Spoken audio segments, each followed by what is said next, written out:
Right. So this week we have Julie Hill. It's been a few weeks since I've done one of these, so hopefully, hopefully you've been waiting patiently for it. Julie, tell us, where are you from? What's the story, the background, what you do, what you did growing up, etc. Oh, crikey, that far back. You've got a lot of Uh, time have you on your hands. We've I'll got try your hand. years to fill in the gaps now then. Well, I was born in a town called Scunthorpe, so it was in on the outskirts of a town, and my grandparents were farmers, but I wasn't involved in the farm growing up. So my father was a builder. Uh, Love of horses was my first direction. So I went to work with horses, but from the age of 10, I worked with horses. And so learned a lot about communication and breaking young horses when I left school before I worked on a farm where they had sheep. And I had my first pet dog, which was a border collie, because she was an accident birth on the farm, which then she took me into this life really. So I decided if I was going to do it, the dog justice, I would become a shepherd. So that's where it all started really. So you're English then originally. Now Yeah. you have ran for Scotland. Yeah, well, I moved to Scotland back in, I think it was November 88. So it's quite a Mhm. long time ago. So I've lived in Scotland longer than England, right enough, but I haven't picked the accent up. So Yeah, yeah, yeah. it's The still English. no, no, and what's the story now? Like sheep, cattle, what way? Well, when I moved up, I was married and worked on farms and that, and uh, well, I was probably in the 90s that I moved up and took a shepherding job in the Highlands. And so it was Mhm. a big, big place, 10,000 acres with 1,000 sheep, and I was the sole shepherd. So that was an experience because up till then I'd just done work with lowland sheep and a little bit of hill ground, but nothing to that kind of level. And I had 5 dogs at that point, and so I really learned a lot. Learned a lot from my mistakes. A lot more about sheep and sheep sense and that. So my stockmanship grew as far as handling different types of sheep. And then I got the chance of where I am now, came up 20 odd years ago as a tenant farmer here in Heriot in the borders of Scotland. And so I've been running this place since then, really. So we've diversified as time's gone on. So I started, obviously I was teaching abroad before that because of my successes with the dogs previously. So then I was invited to go abroad to judge and teach quite a bit. So I had that side of the business.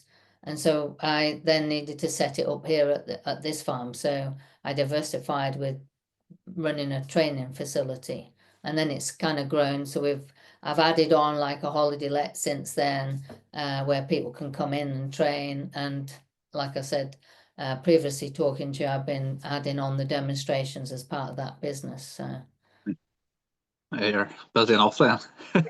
yeah. So not Yeah. just a few things. I've got a lot of things juggled, but I've got people that I can call in to help me when I need. So I get help at the lambing time, and my partner helps me and helps do some repairs and stuff like that. So yeah, I'm not. Works out well. No.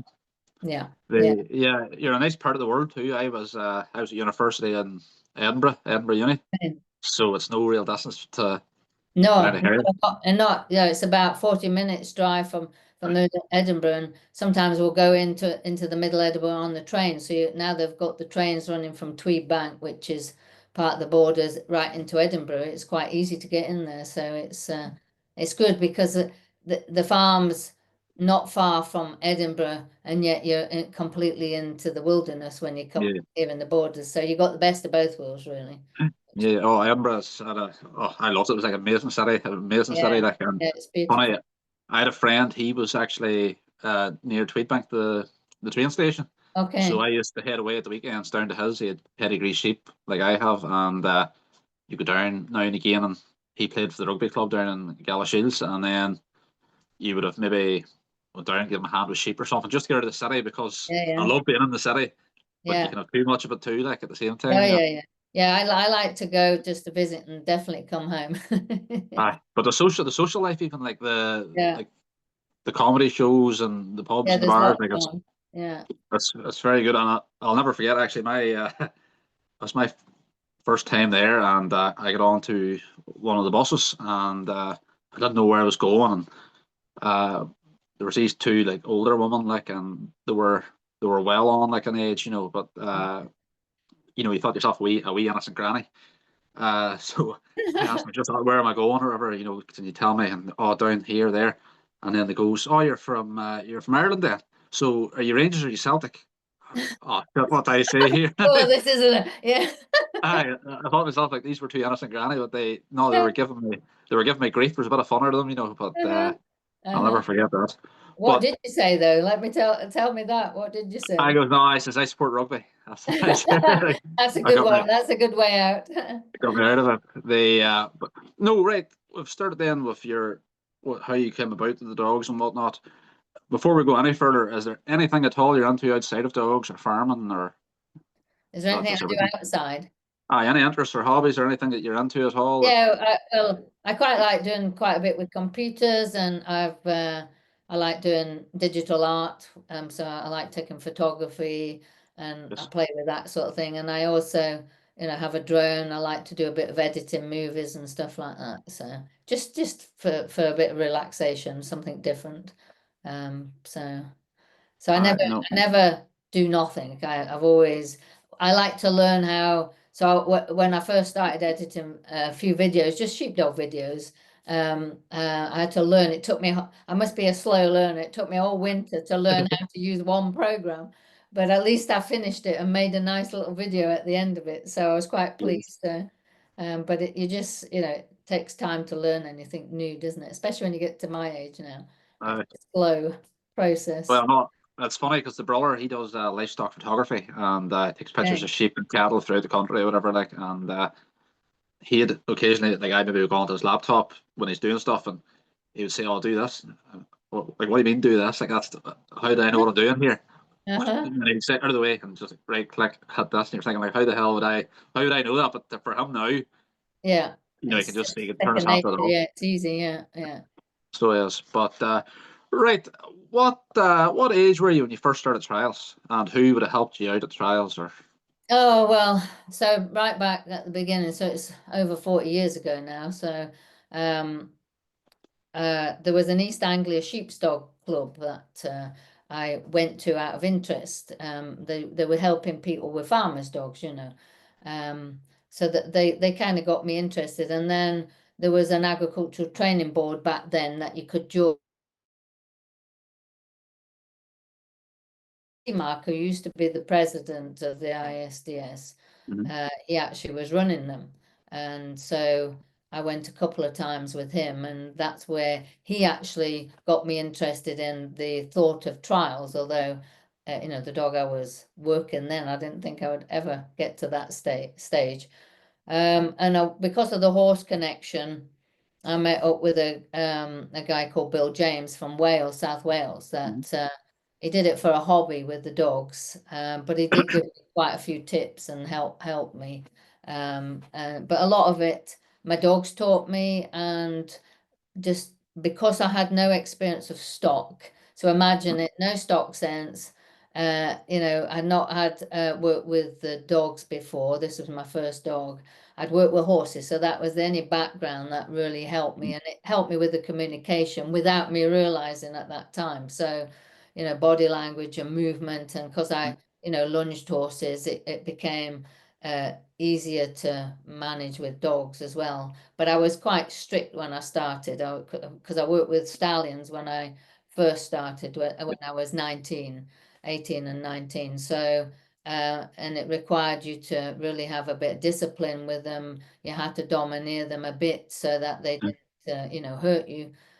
So I probably was a little bit strict with the dogs when I first started, and then but I wasn't happy with that way, but I couldn't find another way until I'd started actually developing my knowledge of stock sense working with sheep, and then realizing, I had to work it out. So you guys that have been brought up with it and bred and work with sheep all your days, just do it instinctively.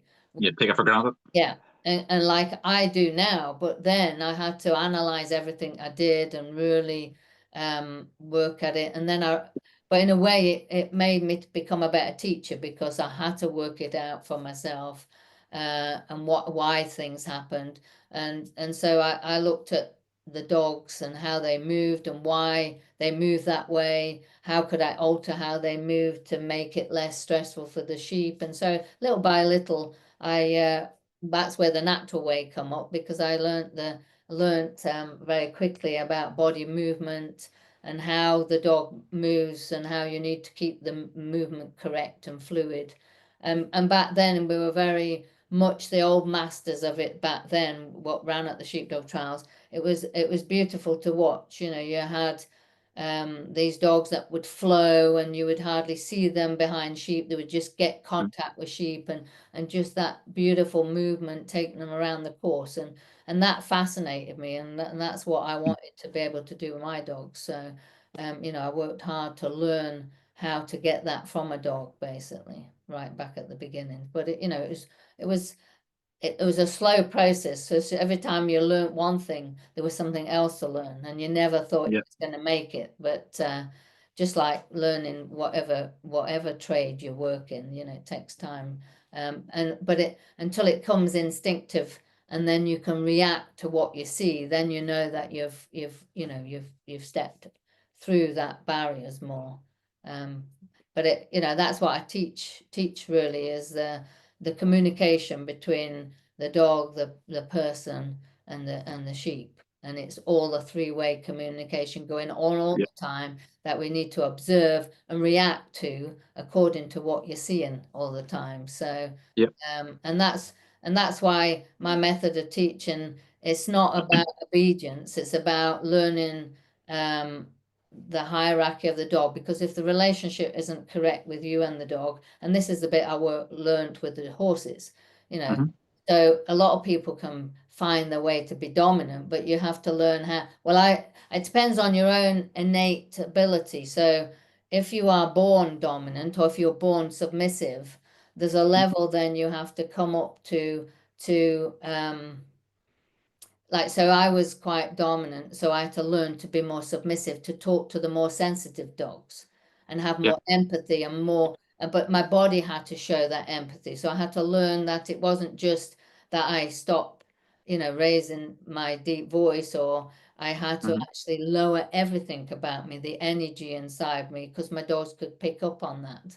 So Yes. so it was a great deeper thing where what I find fascinating was the deeper finding of this whole connection between how it all works. So I don't want to bore you and keep going on about No, no, no, no, no, no. the actual way, but it was a journey of discovery for me. So because I didn't know anything, you Yeah. know, I kind of took on board and watched these shepherds and farmers back in the day, and when they were great stockmen, and looked at how they work with the dogs, and I had to find how that happened. And so because I had to find it, I had to learn about communication. I had to learn how a dog talks to another dog, so I Yeah. could talk to him the same way, so that he would then believe me and listen to me, because I had to learn how to gain respect. But if you've not been brought up with finding that, you had to learn how to achieve it. Yeah. It's one of them things that it's real obvious if you know, Mm-hmm. like, but if you don't know, it's not obvious. That's, there's No. certain things that, so I say it's like you're saying it's that, your sheep sense and whatever. Yeah. Well, like, it's very easy to know how to work sheep if Mm-hmm. you know how to work sheep. But if you don't know how to do it, it's not very easy. Like, No, so no, no. If you they, don't know, like, many of you have been brought up with your fathers before you, and they would have told you, to come pull back there, give that sheep more room, stand back, don't get in the way. There was none of yeah, that, obviously, if you're, not brought up with that. So, yeah. Well, you were saying there too about the old handlers and the dogs come in and just flowed nicely. Uh, what you think? The dogs are different back then than what they are now. What do you think? Is it the training methods has changed that, or is it the breeding's different now, or I what? think, well, I think a bit of both, and I think it's difficult because, the sheep are not shepherded as much as there once was, maybe. But it's fashion, isn't it? Things change with fashions, and I was just at the time when I love the method of the dogs and the ability. I mean, it's not that the dogs haven't got that ability and method now, but sometimes because it's got so, I don't know, it's just different styles of Yeah, working. And I just chose to, I was brought up at a time when the method of the working dog was right behind the sheep, and the nose was just about touching the yeah, back end of sheep. And so to see anything else to me is a waste of movement, and a yeah, waste yeah, and a waste of energy. But it does allow you to, if you've got a dog that flanks off wide, it allows you to get gates easier and that, you see. So you yeah, have to be, if you've got a dog right behind sheep, if he had feel and that, it's good, because you only have to do these little movements and he's tucked the sheep in. So it all depends upon the type of dog and how he learns. And but and they're definitely, there are different types than there was then. So it's just evolved in a different way. And do you think, you're saying there obviously there's different types? Would they have been easier trained back in them days, or are they easier trained now? Do you think, or what way? Um, There's a lot more sensitivity in the dogs nowadays. I mean, there were sensitive dogs then, don't get me wrong, but there were brainy dogs.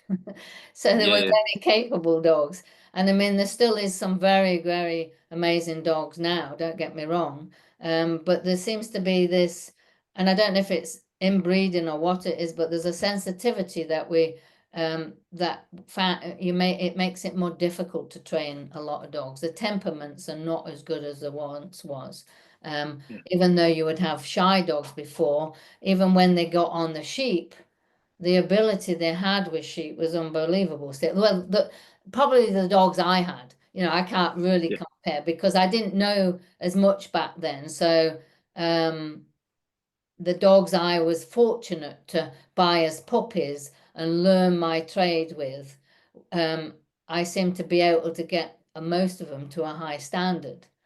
Whereas, as time went on, there was a lot of dogs wasn't making that standard.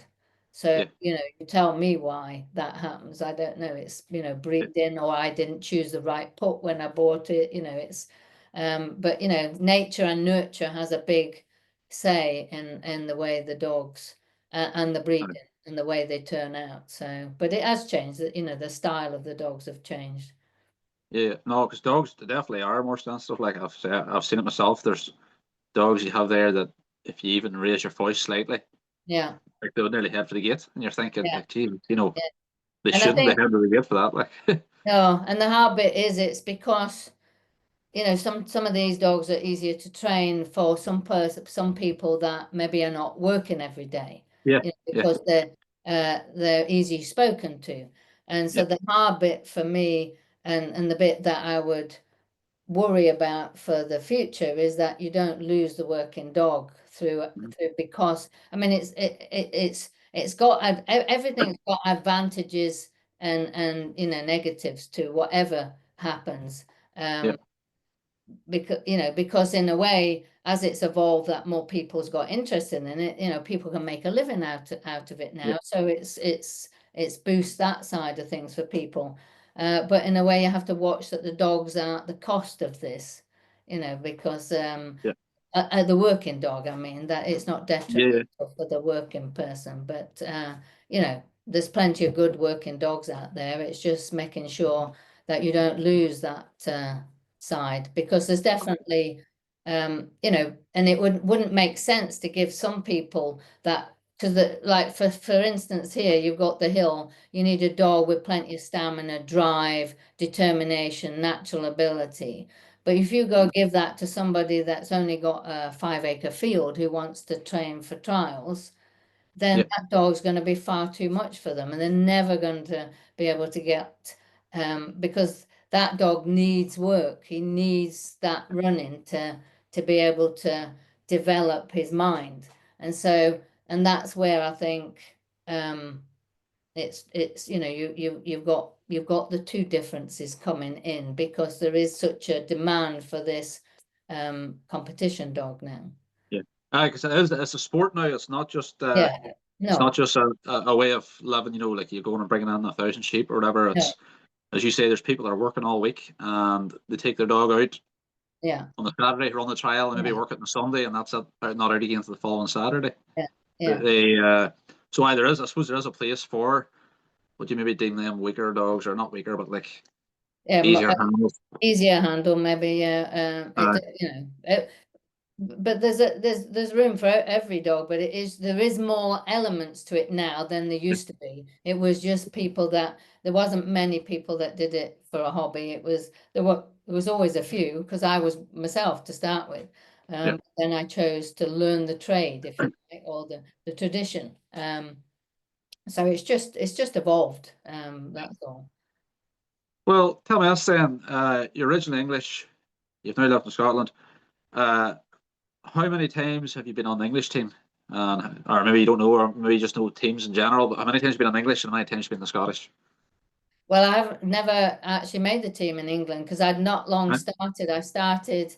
The first dog I started running was 86. And so I moved to Scotland in 88 and then represented Scotland for the first time in 89. So, You started in '86, you say, yeah? yeah, my first time Aye. running a dog. So, And you won the I'd, Supreme in at '86, didn't 84, I had my first pup. And then in 86, I started, I had I got a schoolmaster, a little bitch from Wales that was really you? easy, one of these easy managed ones that would Yeah, teach me. And so I started running in 86. 84 probably an odd one in the club. I think I can't remember. I joined an East Anglia Sheepstock club, and it was yeah. just internal people that would belong to the club that could run. So I think it was. I think I'm not sure if it was 84. I think I might have just started in the club, but 86 was in the opens a little bit. That was all. So you won the Supreme then, was '96 or '97, wasn't it? Or 96, yeah. '96. So 10 years in, you've won the Supreme, like, so relatively quick, the success, like, yeah. Yeah, considering I hadn't got any sheep sense or Uh, anything. Yeah, when you look at it the, like that, it wasn't too long. so, well, do you know then how many times in total then you've actually been on the team, a national then, on the team? Do you know how many times? Uh, yeah, I think I have got it written down. There was 6 or 7 times I've been in with the singles and the same for the brace. I think it's 7 times each, singles and brace. Yes. And then with regards to the Supreme, how many times have you made it through to the Supreme, do you know? Or Uh, well, I've won 2 brace.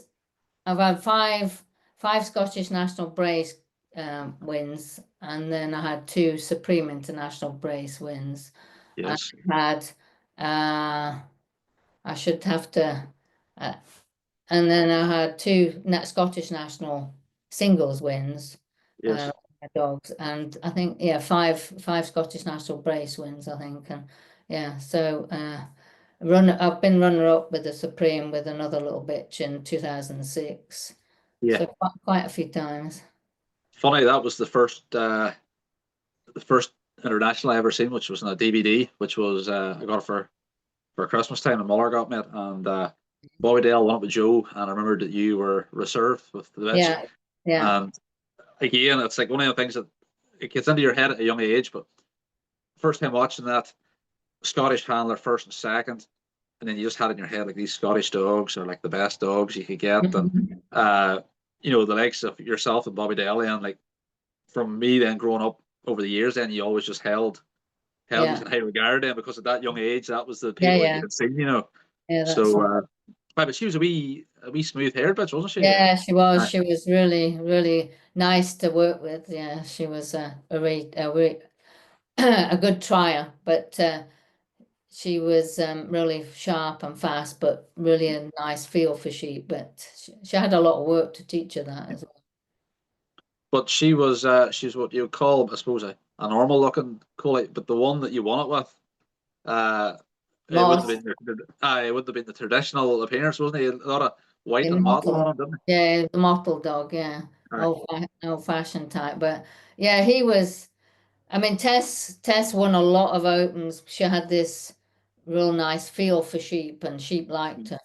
Um, um, and Moss, he had something else. And I mean, this is the thing. It's in the dog, and I was just lucky enough that, I managed to bring out the best in him. But he could make sheep look, he would tame any wild sheep without trying. But it took a while for him to learn that. So, at the start of his career, he would maybe push sheep too hard. And then if you told him not to do that, he would then be too steady with them. So he was trying to learn and learn all about sheep. But in the end, uh, he had a great ability to find sheep anywhere. So that's what set him out for against the rest. Even on hill ground, which he'd never ever been brought up on, he could find sheep. He would smell sheep, and he would make his way to them. And then he had this beautiful balance, and could bring any wild sheep back to him. In fact, some of the trials up in Aberdeenshire, and there was wild blackies, and every dog was going and making a mess and couldn't control these wild little things. And Moss just went on and made everybody look stupid. And it wasn't nothing I'd done, it was his ability. It was so amazing to watch. And he just got so close to these sheep, he mesmerized them, nose to tail, and just walked them round, pen and shed. And it was No just big deal. yeah, it just happened. But I've that's what I say back then. I had the amazement, the ability in a lot. And at my time when I was running that dog, he was against all these amazing other dogs too, because there was other dogs out there that were doing really well and winning, and they had, a lot of good ability too. So it wasn't like he could just know that he was going to win, because he Yeah, obviously had to perform. But he was against good dogs too. There's a lot of good dogs. You always think, when you get a young dog and you think, oh, this is great. When I go to the the nice nursery, deal. this is going to be the best one. And then you get there and think, well, everybody else has got a good one this year as well. Yeah. So Nope. you're not going to get it quite your way. Well, tell me this then. How was he bred? He went back to Richardson Sweep, I think. So, so it was some of the real old fashions. And you So picked him up as a pup, or was he out of a bitch of yeah, your I own? bred him. I bred him. So I bought. We had a male dog was from Wales, who now he was just bought for farm work, and my partner at the time had him, my husband, and he could mesmerize sheep too. So if we used to work sheep on the sea braes back down in England, Yeah, and it was quite an old dog when we bought him. It was an old hill dog, and sheep got out on near the main road, and we thought, oh my goodness, this is going to be some carry on trying to catch this wild Welsh mountain sheep. yeah, And he just walked up to this and mesmerized her, and we just caught her with a crook, and it never ran anywhere. And we're thinking, oh my goodness, and that was the sire of Moss. He was the father of this dog. So there's something obviously in them that was then yeah, passed on. So yeah. And he wouldn't have been a known dog as such then. Like no, nobody no, would he like. wasn't a known dog. His breed went back to some spot dog. I can't really remember, but the mother, I had a black bitch that I ran her in the brace. So she Yeah, was the first. Her and her daughter was the first time I won the brace, and it was her that bred him by this dog. So. yeah, But yeah, she was a real able dog, but a bit strong. The sheep didn't really like her that much. So, yeah, he obviously got the sensitivity and ability from his dad to be able to bring sheep back to him, because the mother, you just had her stood at the bottom of the post, and the sheep were going wild at the top when they knew this one was coming. She had to yeah. learn how to manage sheep better. But Well, then Tess was she out of Moss, or what way is that completely no, different? she wasn't. She was um I'm not quite sure what Tess was she was out of a little bit. She went back to Pat Cowies. You wouldn't know some of this breed. It was up in Aberdeen, where she was bred. My partner Yes, at the time up there bred her out of his bitch. I think I can't remember if she went back to Baker's Spot or something, but no, I really can't remember what she, that's what us. she was bred like. Um, but no, I can only remember Moss's breed, be honest. No, Yeah. I'm Yeah. not, memory's not that good. Well, so, right, well, from talking to you there, then I'm going to assume Moss is the best dog you've ever had, or is there something else maybe? Um, he was yeah, obviously he was one of the best, but I was just fortunate I had a lot of really good dogs. Gwen, the very first one that actually got me out there winning Yep. open trials, she was probably and she was the first one I got in the Scottish team in '89. And then, you're talking about somebody that hasn't got much experience, and she came seventh in the Supreme. So she won the qualifier, went through that. So it was just, I had these amazing dogs that Yep. taught me so much. And the ability, I mean, Gwen Moss had to learn a lot about sheep, where Gwen was born with it. She Yeah. could move heavy sheep, light sheep. She was quite stubborn. But because I think what held her back was me in a way, because I didn't have the experience as I did gain with Moss. Moss Yep. taught me other lessons, but Gwen actually took me out and put my name on the map, really. But she was just an amazing character. Her temperament was perfection. She won the Champion of Champions. She won so much, but it was her, not me. Yeah, yeah. No, fair enough. Right then, moving on, what would be, I like to ask this question because nowadays people maybe head from here over to England or over from England to Ireland or whatever. So I like to ask this question because it gives people then an idea of what courses. Is there an open course that stands out to you that you've been to that you think this is the course I really enjoy getting to?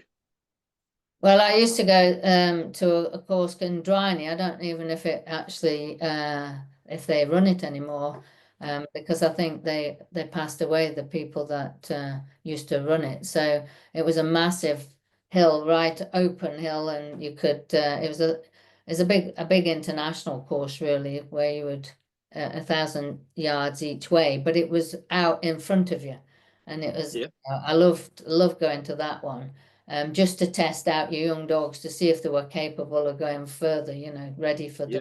the international. But that was one of my favorite ones. No, fair do, fair do. And with regards to international, I'm going to assume you're going to say Chatsworth for because you want it, but is there an Uh, international course that stood out to you that you really enjoyed, or? well, no, I mean, Chatsworth to me was what I enjoyed, not just because I won it, but I enjoyed the fact it was so difficult. Mm, And it wasn't just a straightforward course. There was a lot of trees on the course. You couldn't really see, you couldn't see your dog a lot of the time. The dog had to be on his own. So, I enjoyed that because it was a challenge. yeah, But there's been, there's lots of, I mean, where Ricky won on that course, that was a big challenging course. yeah. That was a great course. I thought it was a Yeah, lot great yeah, course. Like, yeah. So I enjoy courses like that, where it brings the skill of the working dog out as well, that you have to have a really good type of dog. yeah, Um, so, I don't like flat courses, me. I hate flat courses because yeah, my eyesight's not that good. I miss gates when I'm on flat courses. I have to have someone yes. there. So, yeah. You can judge on it. Nope, fair enough. Well, with regards to judging, then, and I ask this question all the time, and I say the same thing just before I ask it as such. But obviously, you want the ideal run, but is there something in particular that, if you're judging, that you hit hard that you think, right, this has to be done to perfection, whether it be holding the shed right, or maybe to go too wide in an outrun, or is there something that you would really nail if you're judging?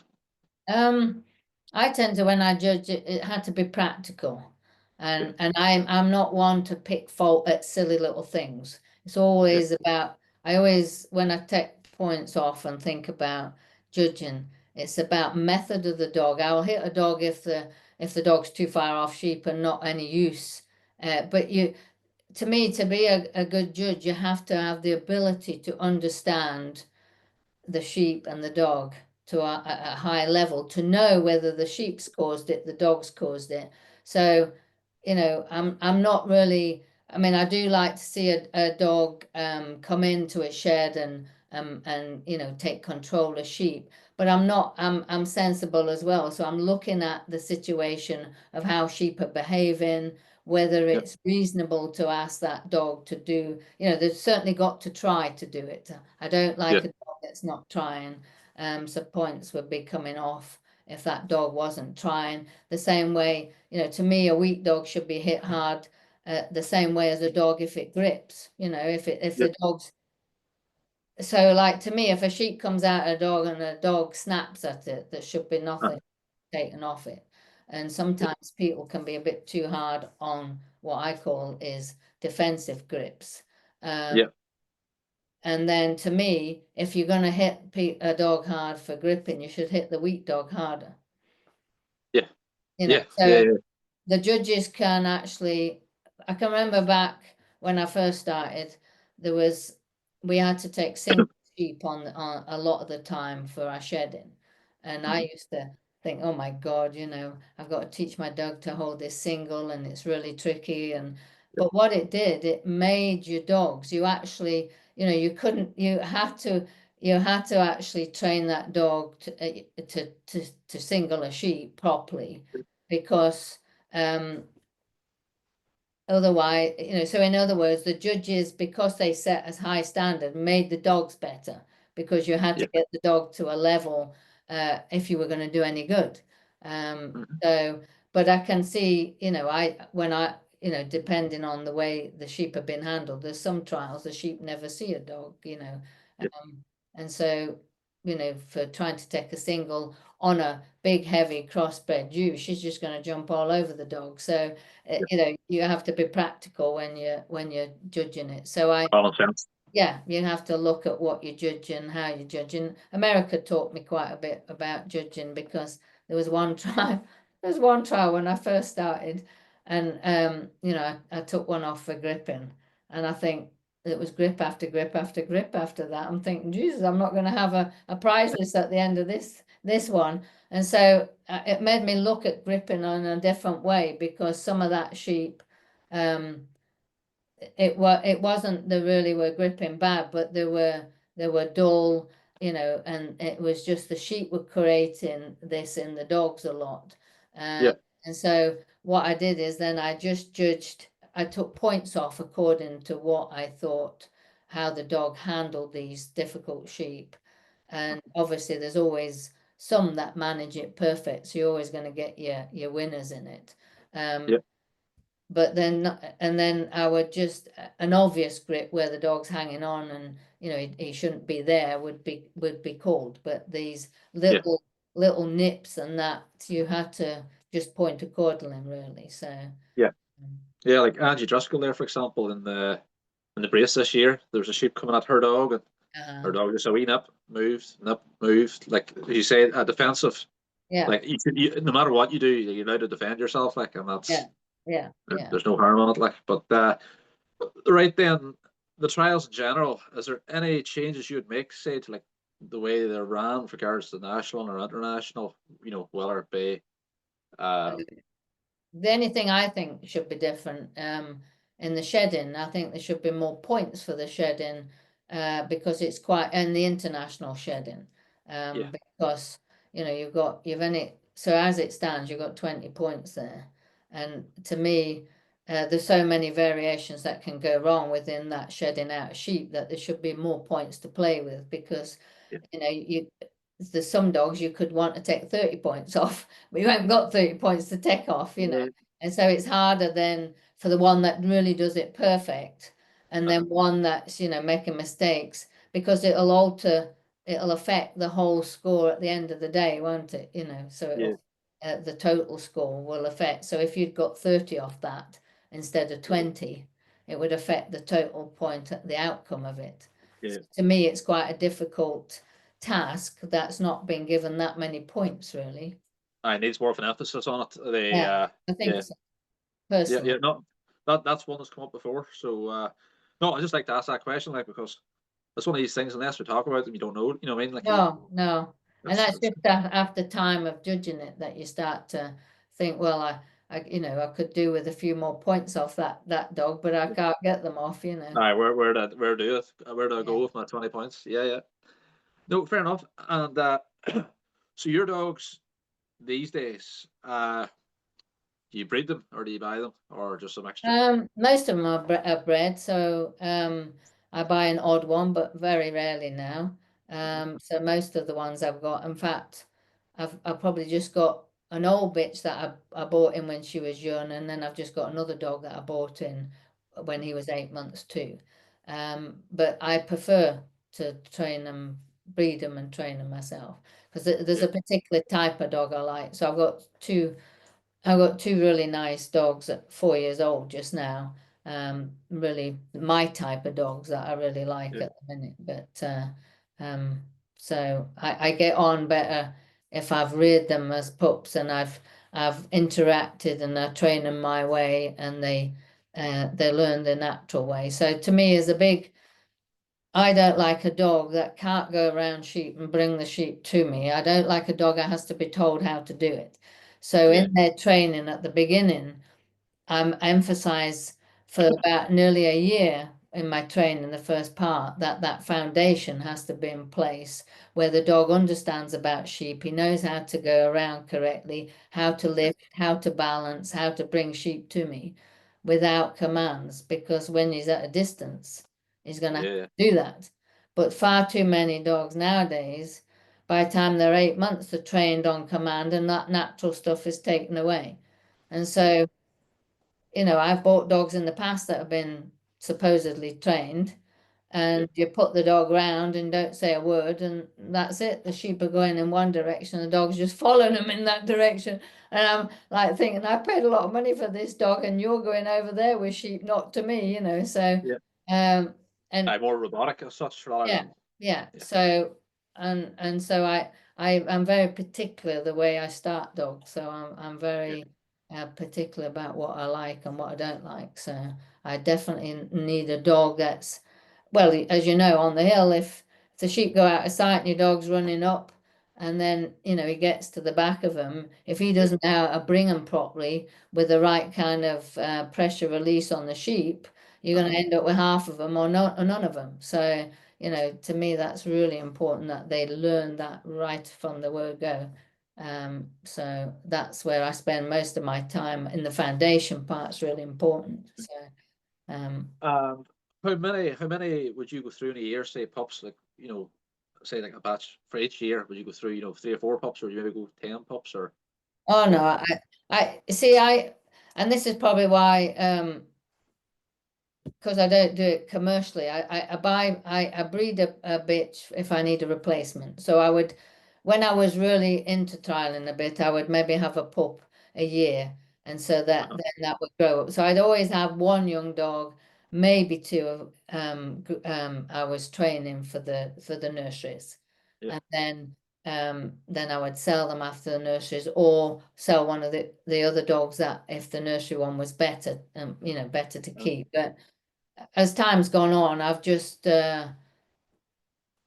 um, I've not enjoyed the selling of my dogs, to be quite honest, because uh, I've I've actually bought dogs back from people because they've not, maybe clicked with them, yeah, or they've got into trouble with them, and I just think, well, and it's not the dog's fault. yeah, And so I have a hard time getting the right place for them. And so I don't bother. I just keep what I've bred and I yeah, work with that. And when one dies, then I might replace it. yeah, so, So, yeah, yeah, so that's why I am, I'm not in it in the trials as much now because I'm not following that pattern anymore because yeah, it bothers me um to sell them, be honest. So yeah, they're my family. I put a lot of work into them. We're a team. We go out to work together, and I've got 10 dogs. So I've got a few old ones, 5 or 6 dogs that do the main work, and then I've got two yeah, at 2 years old that are just learning, still learning. So, yeah, and to me, that I'm happy with that. So. yeah. Well, you're saying there then, about how you like to set your dogs up for the the outrun, lift and fetch without Yeah, speaking to it, and they know then how to do it themselves without being commanded. Do you find then with your training method, does it take you maybe slightly longer, but yeah, you have obviously got a better dog then as such because they can't yeah. leave it. Well, it takes you longer at the beginning, Yeah, but by the time the dogs get to a certain age, like 18 months, you can then go through the last part of the training quite quickly. So I yes, still get there at the same time other people would, and my dogs would be more experienced by the time I got to that, 2-year-old as far. yeah, Uh, next to a dog that's just been trained on command is not learning the same as a dog that's learning in his work. yes, So, it depends how people train a dog. But to me, a dog that's learning from his faults, when he goes wrong and he's getting told he's gone wrong, and then he has to learn yeah, how to put it together again and finish the task. He's going to yes, learn, have more experience at the end of the day, but it's a slower process getting there. yeah, yeah, Um, yeah. Aye, but slower, but it's like I suppose it's slow more cooking solid. roast. Yeah, Slow cooking a roast or something that tastes better. yeah, Like it's yeah. it's the better way as such. Uh, right. Well, there's lots of newcomers coming onto sport these days. Like, Uh-huh. what would be, and this is another thing I say to people: don't say just keep at it. Some people say that as advice, but what advice would you give to someone, like good, genuine advice to somebody starting?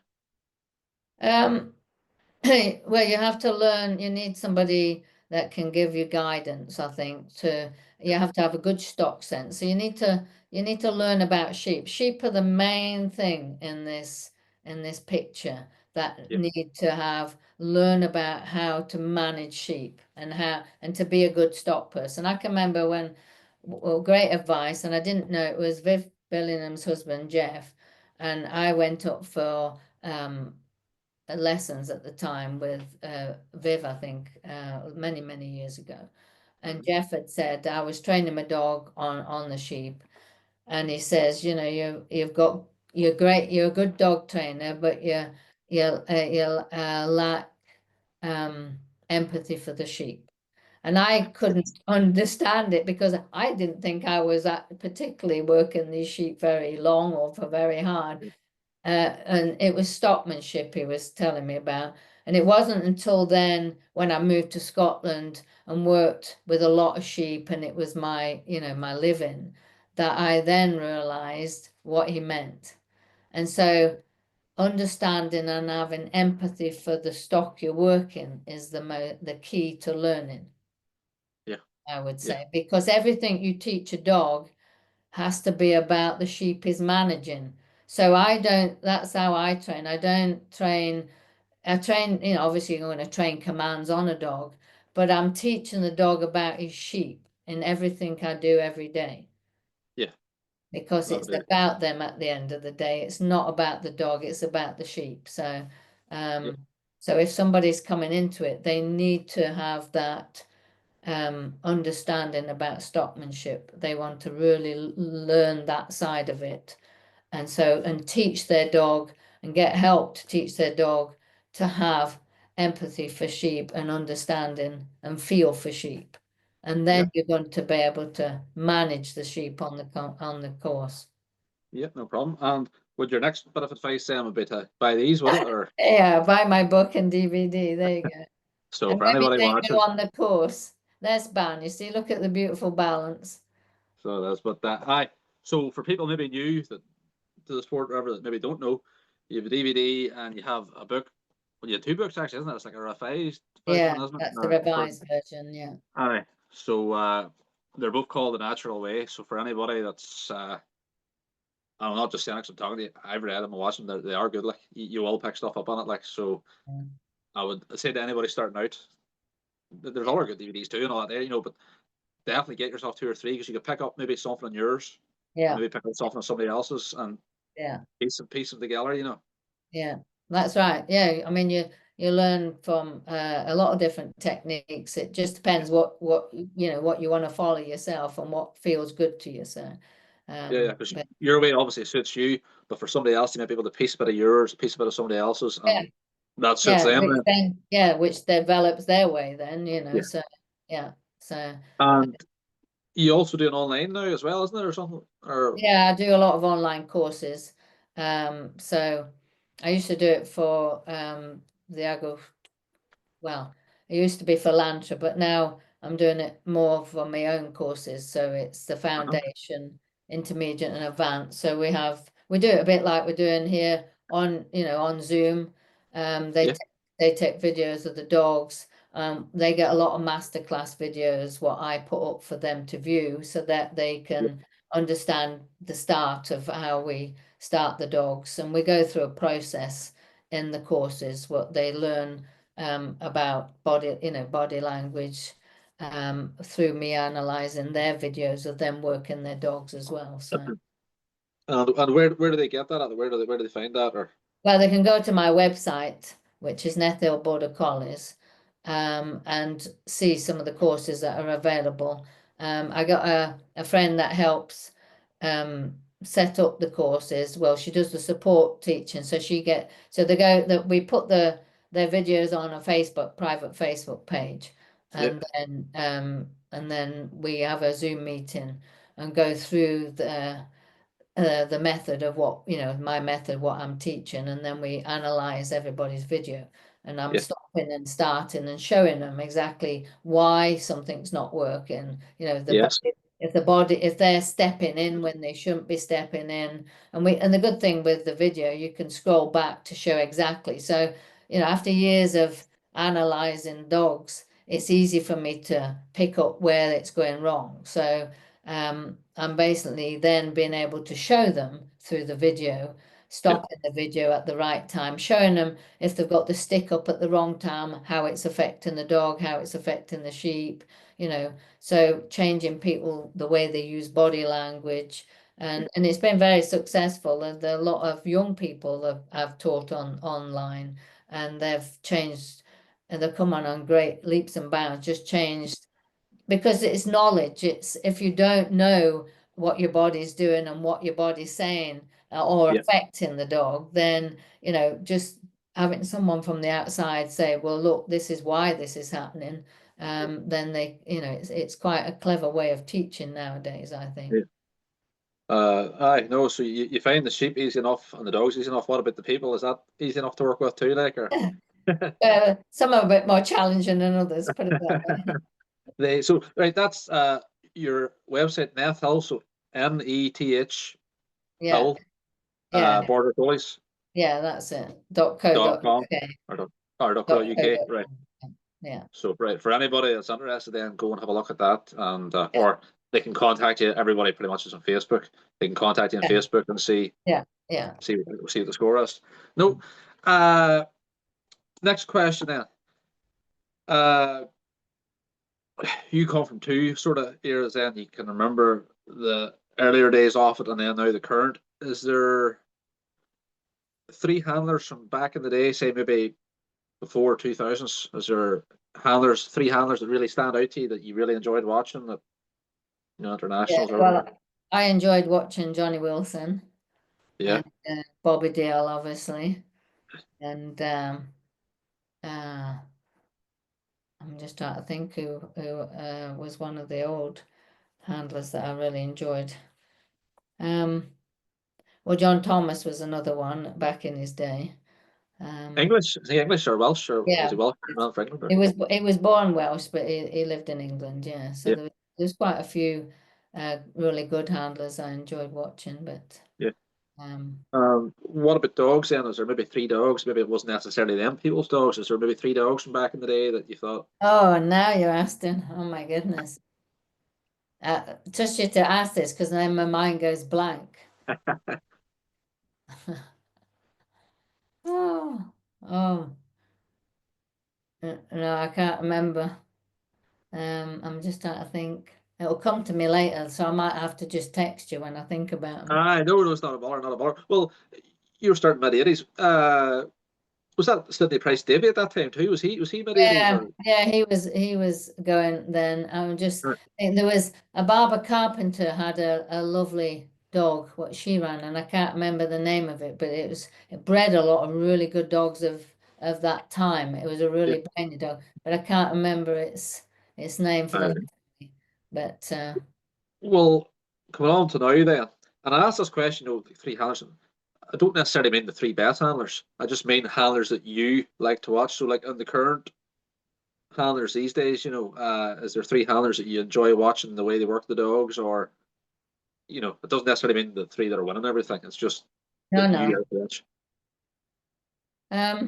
Well, there's still a few of the old ones out there as well, isn't there? So, well, I like watching Ricky. Yeah, Hutchison is good with the dogs, and I'm just trying to think who would be in our area. Yeah, I'm trying to think of the different Welsh people and Irish people. There's a lot of good handlers that work the dogs. I'm trying to think who really I go and watch, but I mean Bobby Dale when he's back on, he's always good to watch. But yeah. um, I don't know really. I've not No, no, no, I've not really studied the form of who's running a lot locally. no, no. Fair enough. Well, regards to dogs, in this generation, is there any dogs that you've really admired, or you like Well, the I love Sweep. I did love Sweep watching him work. He was Rickies? Ricky Sweep, yeah. He Yeah, had amazing ability.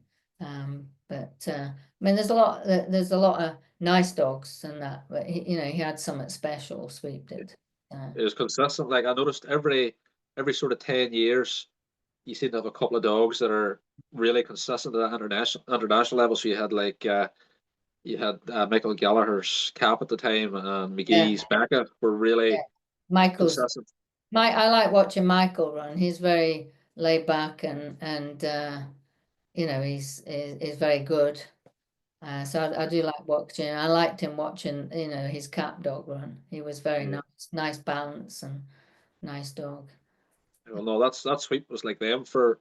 Yeah, He was sort of the next generation, but the next period of time back then. He was just yeah. consistent, consistent, consistent. Yeah. But no, Well, Stuart Davison had a really nice dog. I think he went back to my Moss dog, I think, but it got a lot of tan on him. He sold him abroad. And Jock Welsh had a lot of good dogs as well. Jack, I hear it was two littermates he had both on the team. Was it Nap and Sweep, or was that maybe Mm. that would have been mid 2000s? I think he had a Nap dog. There's a red dog he had and Yeah, a black and white dog, and there were littermates on there, sure. yeah. But one of the nicest dogs I saw at the back was Bobby Henderson Sweep. He was one of the nicest dogs. He won the Supreme in '98. Is that Yeah, fair? yeah. Well, he was very similar to the Moss dog of mine, a very similar movement method, and that's why I liked him a lot. Yeah, yeah, no problem. And the brace, then you're obviously very successful at the brace. Mhm. Uh, any advice to one starting at that? What way, is there? You need two similar types of dogs, temperament-wise, is Yeah, better, I think, because I mean, you can adapt a certain amount. It depends on the dog really. So, but I like two dogs that got the same sort of method movement, if you like. So, yeah, and that the temperaments wasn't too different, because if you got one that's really soft and one that's really strong, it's very difficult you're going to spoil the soft one by, trying to hang on to the tougher one. for sure. But if you've got two tough ones that can, you can work them because they're not bothered by you having to put pressure on them. And if you've got Yeah, obviously two softer ones, then you're not having to put pressure on any of them. So, but getting a nice balance. I mean, I advise. I got a big compliment when I first did the brace, because they said it went back to how the old Miller used to, and he was renowned for the best brace dogs that used to run. So But my best brace 2 dogs was Mac and Ban that I won the Supremes with, and they were not only amazing because they could work in unison, but they communicated together. So the black dog I used to run was, and that's the bit I think if you're going to go in it, really try and go in it so that you are, think about the balance bit as the dogs move so that they're in unison and working together as a team, not just working one dog and then working the other. Think about working as a team, which Yeah. looks to me beautiful. You But see, you see that in some of the braces that there's another dog maybe taking over, and the other dog's yeah, just he's sitting back. If you weren't watching, you maybe think he is doing something, but if you properly sit and watch, yeah, he's not. he's not doing anything really. He's just sort of Oh, following behind. yeah, and he's getting told to go left and right. But Right. the art to me, when when you're judging the brace, and that the art is that beautiful connection and flow and movement. Mm. That you just flow the sheep around when the 2 dogs are working in unison together and thinking and making decisions themselves that as a team. That's when you take it to another level again. I always want things to be at that higher level when I see something, and that's where I think people should aim for. So that have high expectations, even though you have to start basic. You can Yeah. build up to that, but it's all about movement and flow for me. And like the two, I mean, I've had 5 different brace teams, but the ones that stood out was the Mac and Bam, because when I worked them here and they were taking sheep up the hill, I drove a sheep up. I never forget the time that a lamb broke back and another ewe broke down the bray, and the black dog, who was the alpha male, Yeah. just give a quick flick of his eye to the dog, the ban dog, who was below him in rank. Yeah. And the white dog shot back to get the lamb while the black dog went over the bank to get the other one. And it Yes. just, and I didn't say anything or do anything. I just watched, and I couldn't believe the connection, I that both need to go. yeah, they both were talking to each other, and one Yeah. was, one obviously is the alpha male, so he was dictating to the other what should happen. Yeah. But just in a split second, it was just a quick flick. Well, if you played rugby, how you have to IQ your mates that you're going to throw the ball or whatever. Everybody has Yeah. to be in key, doesn't it? Everybody has to be in sync Yeah. to get that try. And this is exactly, to me, how a pair of brace dogs should work. Well, do you find then that you're saying about teaching your book and all and the DVDs the natural way, and you set them out in outruns and lift and fetch, and don't really command them, let them figure it out for themselves? Well, Do I, you I find? am commanding, but I'm commanding with my body. So I'm Yeah. talking to them in their language. So if the dog is pushing so I don't send them very big distances, obviously, at the beginning. So Mhm. when you put a dog around the sheep, one, its movement's got to be correct. So he has to be balanced. So his physical movement, so you'll know this within your sport. If you're Yeah. not balanced in the way you run, you're not going to turn very good. So if you favor one side, and that's why some dogs drop in on the turns, is because Yeah. they are one-sided, because they're either right-handed or left, just like a person. Yeah. They move better one way or the other. So you have to train the muscles in the dog to actually bend and move in a curve, so that then it becomes muscle memory. And so once Yes. that's what I'm correcting right at the beginning when I'm starting a dog. So I'm correcting the way they move, I'm correcting their balance, Uh-huh. how they approach sheep. So I don't just let them come forward. If they're coming forward too fast, I move forward and nudge them back and say, don't do that to my sheep. Try again.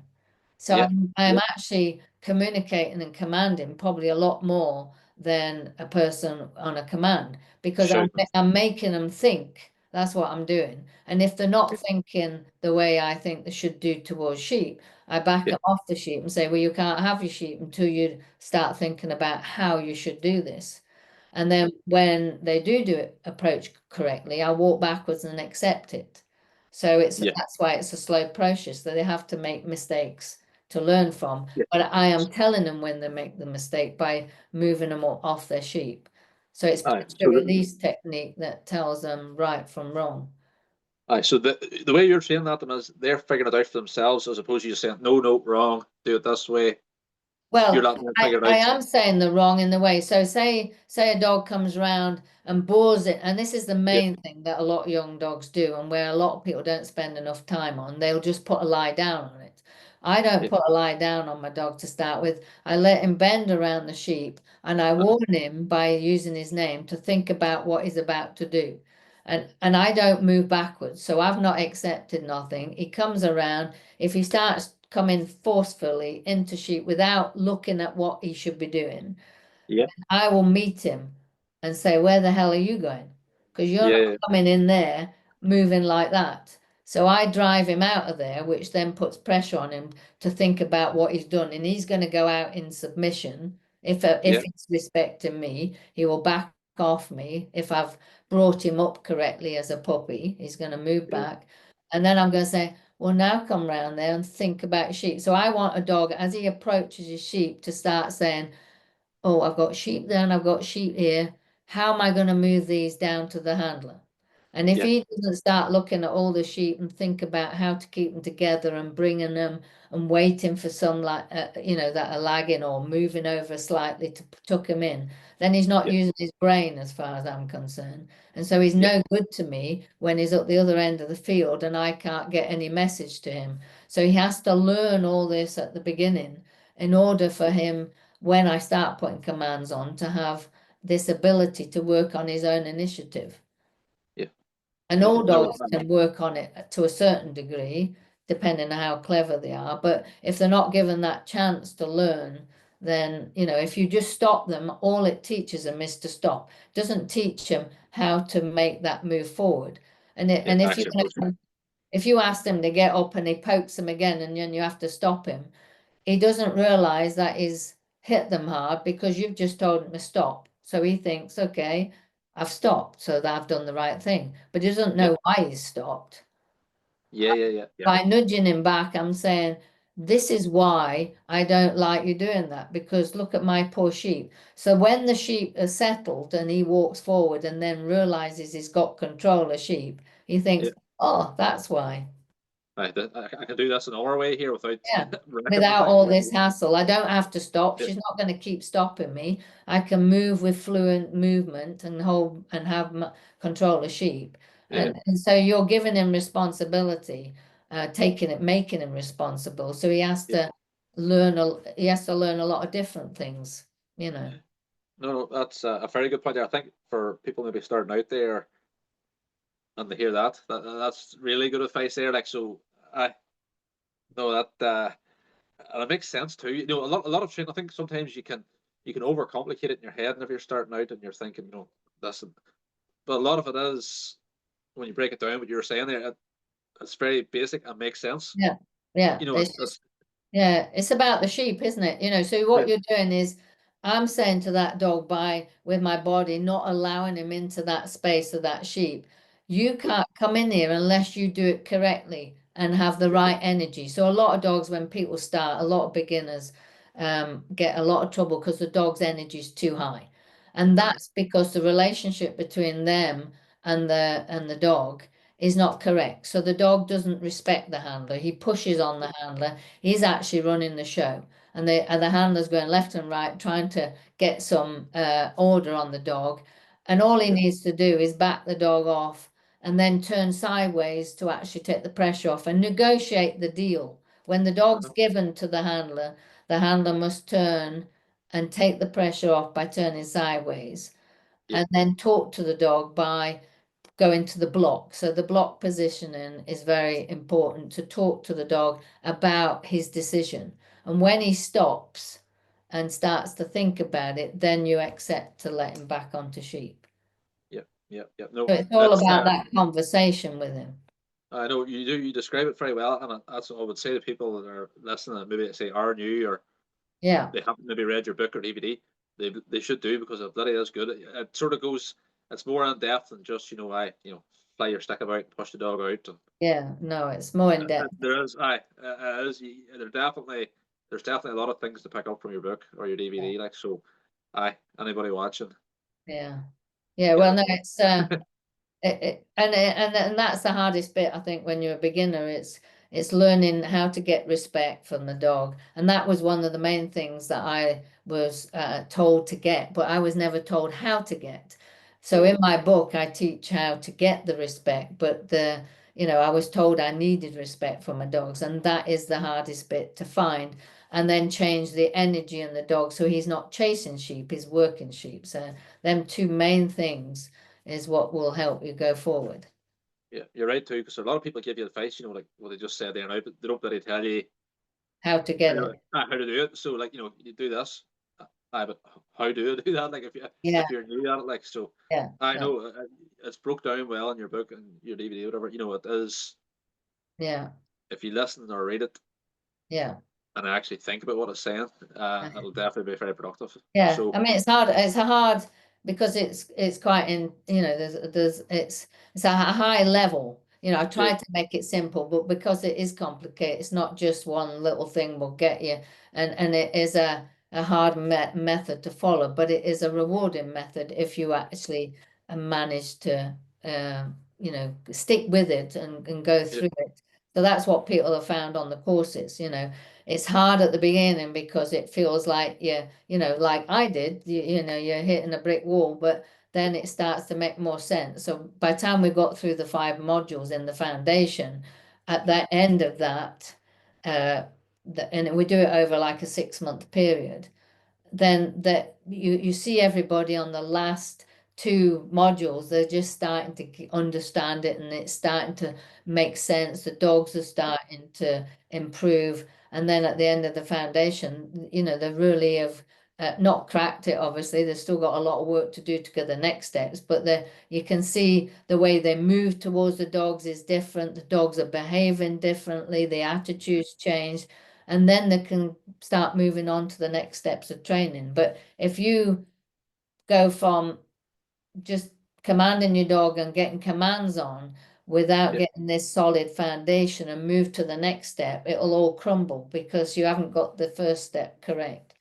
And that's the main thing that I learned when I was learning myself, because many a time I went too quick for what the dogs, I went from A to Z instead of doing A to B yeah, and didn't yeah. get B. I was always told go back to B or go back to A because you haven't got B, you haven't got A right. You need to go back there.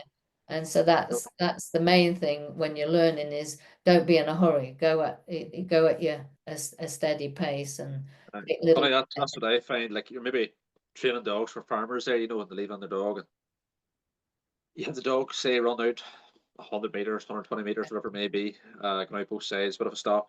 And the big thing I always emphasize to them is like that dog has run out 100, 120 meters. Do not think I'm going to go home here and just send it out 400. Yeah, Like no, a no. lot of a lot of farmers maybe, and they don't have the knowledge and the whole thing. Just think, oh sure, I'll just send the dog here. Yeah, You can yeah, create a lot of problems by, as you say, yeah, jump from A to Z. yeah. Not taking small steps. Right. Yeah, yeah. But no, thank you very much for your time. I'd said to a few people actually that they were asking because it's been a while. Who was having on? I was saying, "Oh, Julie Hill's coming on." They were saying, "Which is that'll be good," because I had someone say one time, maybe get more female handlers. And I don't really think if you, I don't mean that disrespectful. I don't think if you, as a female handler, you're a handler. You're not a female handler. You're a handler. No, Like no. But that's good. I'm glad you aye, said that. because like there's yourself. There's Meg Hutchison. Suppose there's Chloe Cropper. Like there's handlers there, whether you're a man or a woman, Yeah, you're at the yeah. top level. Yeah, So I mean, there's a lot more women into it now that realize that, that because it's not a sign of strength. It's a understanding of stock and you don't need strength to do this, to work with sheep and dogs. But, obviously strength when you're working the sheep, but when you're yeah, working the dog with sheep. But yeah, so it's nice that you say that, because well, when I started, there wasn't very many women. So, and we paved the way, a few of us over the years. That's now encouraged a lot more women. So that's good. yeah. Because even like if you go to an international air, I can't imagine too many people will be saying, "Oh, oh, there's Julie Hill, but she did well for a woman handler." They were saying, "Jesus, Yeah, she's one to watch here." Like you have that. yeah, The yeah. And top handlers have that respect. Yeah, well, that's what I wanted, and so it's nice to hear. So thank you. So it's not too often I know the right thing to say to a woman, so I've worked out all right. They, You usually no, put your foot in it, do you? I usually do. They, no, thank you very much for your time. You're There's definitely a welcome. lot of things in that. Whenever you're doing these interviews, sometimes you think to yourself, that's all right. And there's other ones you think, just that was good. So I think that was a good one. There are definitely things there for people to pick Well, out that's and carry good. on. Well, I'm not So very good. My memory's not good, so I can't remember people and dogs' names or anything. So you have to forgive me for not remembering many handlers or dogs' names. But anyway, it was yeah, fun, and not a I problem. hope everybody gets a bit of enjoyment. No problem. Visit the website, buy the book, buy the DVD. Yes, thanks very much for plugging Thank it. you for your time. Cheers now. All right.